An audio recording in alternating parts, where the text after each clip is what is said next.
மயிலாடுதுறைக்கு பக்கத்தில் பேரெழுந்தூர் என்கிற ஒரு கிராமத்தில் நிற்கிறோம். உலக புகழ் பெற்ற தமிழ்நாடு சொல்லிக் கொள்வதற்கு அவமானப்படுகிறேன். இந்த தமிழ் நிலத்தில் நானும் இந்த சமகாலத்தில் இவற்றையெல்லாம் சகித்துக் கொண்டு வாழ வேண்டி இருக்கிறதே என்று நினைக்கும் போது அந்த குற்ற உணர்ச்சியில், அந்த குற்றத்தில் நானும் பங்கு பெறுகிறேன். இந்த பலகையில என்ன எழுதியிருக்கு அப்படின்னு நீங்க பார்க்கலாம். உங்களுக்கு தெரியுதா அப்படின்னு நீங்க அனுமானிக்கலாம். கம்பர் மேடு என்று எழுதப்பட்டிருக்கிறது. ஆம், யாமறிந்த புலவனிலே கம்பனை போல் என்று பாரதி பாடிய ராமாயணம் என்ற ஒரு பெரும் காவியத்தை தமிழுக்கு தமிழாக கொடுத்த, தமிழ் அறத்தோடு கொடுத்த எம் கம்பன் வாழ்ந்து பிறந்து வளர்ந்த இடம் என்று சொல்லப்படுகிற இடம் எப்படி இருக்குன்னு பாருங்க.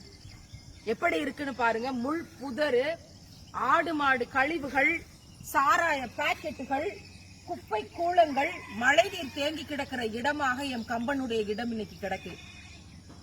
பலகையில மேல என்ன எழுதிருக்குன்னா கம்பர் மேடுன்னு ஆங்கில எழுத்துக்கள் தான் முதல்ல இருக்கு. அதுக்கப்புறம் கீழே தமிழ்ல எழுதப்பட்டிருக்கு கம்பர் மேடு அப்படின்னு. ஏன் இது கம்பர் மேடு என்று அழைக்கப்பட்டதுங்கிறது ஒரு பக்கம் இருக்கட்டும்.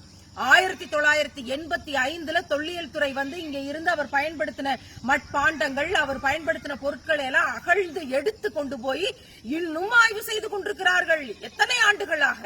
2020 முடிக்க போறோம், இன்னும் ஆய்வு செய்து கொண்டிருக்கிறார்கள். இங்க கம்பனுக்கு ஒரு நினைவிடம் கட்டுறதுக்கு நமக்கு வக்கு இல்ல. பேரு தமிழ்நாடு.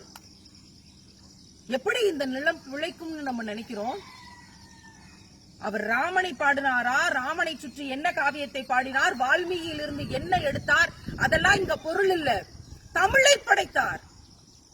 கம்பன் வீட்டு கட்டித்தறீங்க எங்க இருந்திருக்கும்? அது எப்படி கவி பாடி இருக்கும்? அடுத்த தலைமுறைக்கு நாம் காட்டுவதற்கு இங்க ஏதாவது இந்த நிலத்துல வந்து கால் பதிந்து நடந்து வருகிற போது அத்தனை பெருமிதமாக இருக்கு. இந்த இடத்துக்கு வந்து சந்திச்சிட்டோம். இந்த மண்ணுக்குள்ள இருந்து அந்த தமிழின் ஆற்றல் கொஞ்சமாவது நமக்கு வந்துராதா? அந்த தமிழுக்குள் கம்பர் என்ன அறத்தை கொண்டு போய் சேர்த்தார் அப்படிங்கிறது கொஞ்சமாவது நமக்குள்ள இன்னும் கொஞ்சம் ஊறிராதா? அடுத்த தலைமுறைக்கு இதை கொண்டு போய் சேர்க்க மாட்டோமோ நினைக்கிற இதே நேரத்துல கம்பரை பேசி பேசி பேசி பேசி வளர்ந்தவர்கள், மேடையில் தமிழை வளர்த்தோம் என்று சொல்லி கம்பரை பேசியவர்லாம் பங்களா கட்டி வாழும் போது கம்பருக்கான இடம் இப்படியா இருக்கிறது? இல்ல, தமிழை வளர்க்கிறோம் கம்பரை சொல்லி என்று வாழ்ந்த நாம் எல்லாம் பங்களா கட்டி பெரிய கோடீஸ்வரங்களா இருக்கோம். ஆனா கம்பருடைய இடம் எப்படி இருக்கு? ஏன் இப்படியே கிடப்புல இருக்கு? கம்பரின் பெயரில் இந்த கம்பர் மேடுங்கிற இந்த இடம், இங்கதான் அவர் வாழ்ந்தாருன்னு இருக்கிற இடம் ஏன் இப்படி இருக்கு?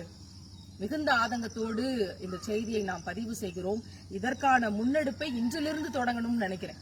கம்பர் பிறந்த ஊர் இருக்கக்கூடிய மாவட்டம் மயிலாடுதுறை பிரிக்கப்பட்ட பிறகு மயிலாடுதுறை பேருந்து நிலையம், மயிலாடுதுறையின் முக்கிய பகுதிகள், மயிலாடுதுறையில் கட்டப்படக்கூடிய அல்லது இருக்கக்கூடிய கல்லூரிகள், பல்கலைக்கழகங்கள் எல்லாமே கம்பருடைய பெயரிலேயே நிறுவப்படணும் அப்படிங்கிறது நமக்கான பெரிய கோரிக்கையாகவும் ஆதங்கமாகவும் இருக்கு. கொண்டு போய் சேர்க்க வேண்டியது நம்மூரில் இருந்த தமிழ் ஆளுமைகள், நம்மூரில் தமிழுக்காக தியாகம் செய்தவர்கள், நம் மொழிக்காக செத்து போனவர்கள், நம்முடைய மொழியை உலகமெல்லாம் ஒழிக்க செய்தவர்கள்.